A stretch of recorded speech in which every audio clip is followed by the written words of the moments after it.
ఇంక సరే లాస్ట్కి వచ్చే కొందికి ఇంకా పెద్ద స్కెచ్ వేసాడు. మనందరి జుట్టు ఆయన చేతల్లో పెట్టుకోవాలనుకున్నాడు. కడాన ల్యాండ్ టైటిలింగ్ యాక్ట్. ఇది చూస్తే ఈ యాక్ట్ చూస్తేనే భయంకరం. మొత్తం నీతి ఆయోగ్ చెప్పింది నేను చేశా అన్నాడు. దేశంలో ఎక్కడా ఈ చట్టం అమలు కాలేదు. ప్రజల ఆస్తులందరూ కూడా భయపడిపోయే పరిస్థితికి వచ్చారు.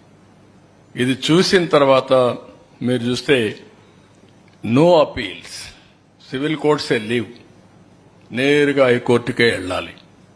ఇంకొక పక్కన దీంట్లో మనం చూసినప్పుడు ప్రైవేటు వ్యక్తులను కూడా ల్యాండ్ టైటిలింగ్ ఆఫీసర్గా పెట్టుకోవచ్చు.